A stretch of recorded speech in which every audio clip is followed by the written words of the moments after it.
Halo sobat, kembali lagi di channel Juara Donghua. Kali ini admin akan melanjutkan lagi alur cerita Battle Through the Heavens chapter terbaru. Oke, tanpa berlama-lama langsung saja kita gas ke alurnya. Awalnya Xiaoyan mengira Yi membantunya. Itu pasti karena ada sebuah hubungan khusus dan dia juga memberitahu Xiaoyan bahwa mereka mengenal satu sama lain. Karena itu Xiaoyan mengira bahwa seorang alkemis pasti akan meresepkan sedikit obat untuknya. Namun Xiaoyan tidak menyangka, ternyata dia justru menuangkan baskom berisi air dingin yang bau padanya. Tapi apapun alasannya, secara umum Yi telah membantu Xiaoyan dan Xiaoyanlah yang mendapatkan keuntungan.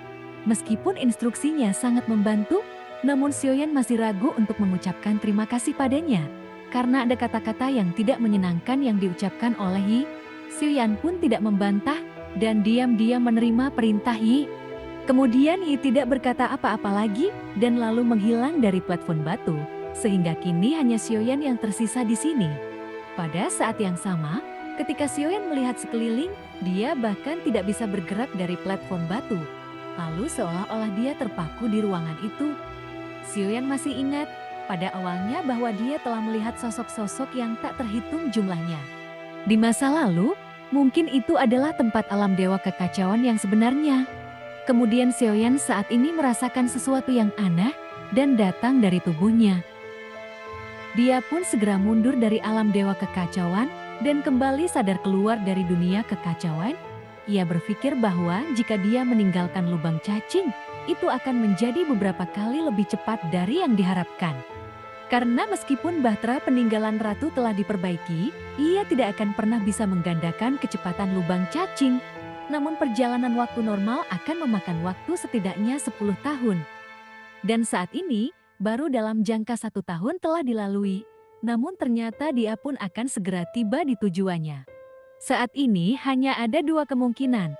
Karena saat ini jarak ke lubang cacing menjadi lebih pendek. Namun kemungkinan bagian dari lubang cacing ini akan menghilang atau lubang cacing raksasa akan segera runtuh mata. Lalu Xiaoyan pun sedikit menyipitkan matanya. Jika lubang cacing raksasa itu menghilang dan sepenuhnya mengisolasi laut barat dari ketiadaan, maka akan banyak orang yang terkejut. Dan jika lubang cacing menghilang pada saat itu, akibatnya tidak hanya kekosongan di laut barat yang akan terkena dampaknya, tetapi lautan hampa yang terhubung juga akan terkena dampaknya. Namun ini hanyalah tebakan Xiaoyan, karena kecepatan lubang cacing ini sangat cepat, sehingga dia tidak dapat mempercayainya. Segera Xiaoyan membalik telapak tangannya, dan taukan tulang iblis abadi muncul di telapak tangannya. Di Chaos Gods Domain, orang lain yang diberi antiinflamasi akan diperiksa dengan cermat. Namun hal ini bukan untuk antiinflamasi dan artinya Pati tidak akan dilakukan pemeriksaan. Jika Yi benar-benar ingin menjebaknya, maka dia tidak memerlukan metode ini sama sekali. Namun tampaknya bagi tidak ada rahasia di antara mereka di alam dewa kekacauan. Dia tahu segalanya tentang kekuatan dan latar belakang mereka apa. Fungsi metode ini mungkin itu berisi 3 seni sihir keabadian dan dewa. Kemudian Xiaoyan memandangi tulang iblis abadi di tangannya dan Linglingsi tenggelam di dalamnya. Tapi Xiaoyan pun ingin melihat apakah sebenarnya ketiga seni sihir itu.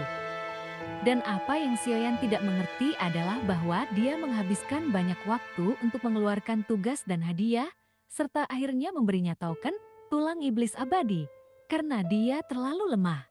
Meskipun kedengarannya tidak menyenangkan, namun sebenarnya tidak demikian, karena tujuan pertama tidak akan sesederhana itu. Termasuk misi kedua, dia tidak membutuhkan ini sama sekali, dan oleh karena itu niatnya mengeluarkan misi adalah untuk mengontrol pertemuan tersebut, termasuk untuk pergi ke dunia Xian Mogu atau nanti ke dunia gunung dan laut, untuk mengubah keadaan. Xiaoyan pun baru menyadari bahwa dia tanpa sadar telah menjadi orang lain. Namun apakah ini rencana untuk menaklukkan yang kuat? Karena langkah mudah seperti itu bisa mengubah keseluruhan permainan catur untuk kematian dan peluang untuk bertahan hidup. Meski begitu, bagiku itu lebih banyak manfaatnya daripada kerugiannya.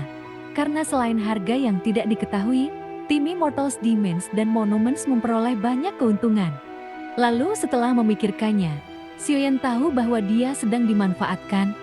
Tetapi dia bukan satu-satunya yang dimanfaatkan, karena ada makhluk lain di alam dewa kekacauan ini yang bernasib sama. Lalu Sioyan pun berhenti memikirkannya dan menutup matanya memegang roh tulang iblis abadi di tangannya. Setelah beberapa saat, Sioyan pun berkata, "Kalau begitu, izinkan saya melihat 3 seni abadi dan iblis." Kemudian segera, Sioyan pun terus memejamkan mata dan informasi rumit mengalir ke dalam pikirannya. Namun, kemampuan memahami Sioyan sudah tidak seperti dulu lagi, dan apalagi kemampuan memahami Sioyan adalah salah satu bakatnya. Setelah beberapa saat, Sioyan pun menarik nafas panjang dan menunjukkan senyuman canggung di wajahnya, karena ia menemukan bahwa ini bukanlah 3 jenis keterampilan bertarung, tetapi keterampilan bertarung ini disebut 3 keterampilan keabadian dan sihir. Alasan mengapa disebut 3 teknik adalah karena terdapat 3 macam perubahan, yaitu menggunakan kekuatan keabadian sebagai pedoman, yang kedua menggunakan energi dan darah sebagai pedoman, dan yang ketiga menggunakan energi dan darah sebagai pedoman. Perubahan tersebut menggunakan vitalitas sebagai panduan di bawah transformasi ketiga, dan mungkin kekuatan langkah ke-9 Sioyan untuk sementara dapat mengontrol kekuatan aturan. Sioyan pun bisa menjadi dewa perang yang abadi, namun efek sampingnya adalah mengkonsumsi energi dunia. Artinya, jika energi dunia tidak mencukupi, maka akan mempengaruhi terobosan keabadian dewa. Efek samping ini mungkin tidak dapat diterima oleh banyak orang, tetapi berbeda untuk Sioyan, karena ia memiliki energi dunia yang jauh lebih tinggi dari kekuatannya. Dengan berkah keberuntungan sensi dan anugerah dari permaisuri Chen Xianyuan, energi dunia Sioyan tidak perlu dikhawatirkan sama sekali. Saat ini, Sioyan pun terus merenung dan memahami semua keterampilan bertarung yang dapat meningkatkan kekuatan untuk sementara, karena itu akan menjadi sangatlah praktis dalam pertarungan. Kemudian saat ini, ada sedikit getaran muncul dari tabut, dan hal ini disebabkan oleh ketidakstabilan yang disebabkan oleh keluarnya lubang cacing raksasa. Dengan gaya akting Taeksu, dia pasti sedang menyiapkan penyergapan di luar. Lalu Sioyan pun berpikir untuk menyingkirkan tulang iblis abadi. Jadi perintah ini seharusnya memiliki efek lain selain 3 teknik abadi dan iblis. Tapi ia belum mengetahuinya dengan pasti. Kemudian segera, dia perlahan berdiri kehampaan di depannya dan mulai berubah berangsur-angsur menjadi padat. Dan saat ini, apa yang dilihat Taeksu di luar lubang cacing raksasa adalah beberapa bahtera yang keluar dari pusaran air yang gelap dan sangat besar. Kemudian datanglah sosok Taeksu, dan ia tiba-tiba berteriak penuh semangat. Dia sepertinya sudah lama menunggu momen ini, dan dia tidak sabar menunggunya sekarang. Sioyan yang sedang duduk bersila di atas naga bersayap, tiba-tiba membuka matanya dan melihat ke arah bahtera yang perlahan-lahan mengeras di dalam kehampaan. Lalu semua prajurit Taeksu mematuhi perintah untuk membunuh semua yang keluar dari kehampaan dan tidak membiarkan satupun dari mereka yang lolos dan melarikan diri. Mereka pun segera mengepung dan mencoba membunuh semua yang keluar dari kehampaan. Kemudian terdengar suara teriakan tajam dan semua prajurit Taeksu merespon secara serempak. Gabungan ketiga komandan yang memiliki puluhan ribu prajurit Taeksu di tempat yang luas dan gelap terlihat sangat menakutkan. Namun mereka bahkan lebih berhati-hati dan mengumpulkan semua dewa Taeksu untuk mengambil alih kendali. Pada saat bersamaan, sebuah formasi angin kemudian sebuah tekanan tak terlihat bergerak ke arah mereka yang sedang menggeledah rumah di atas pohon. Dan ketika tekanan ini menimpa, mereka langsung berlutut karena tubuh mereka serasa ditekan oleh gunung seberat 10 ton sehingga sulit untuk digerakkan. 3 formasi spiritual puncak Gua Mansu disusun menutupi seluruh bahtera.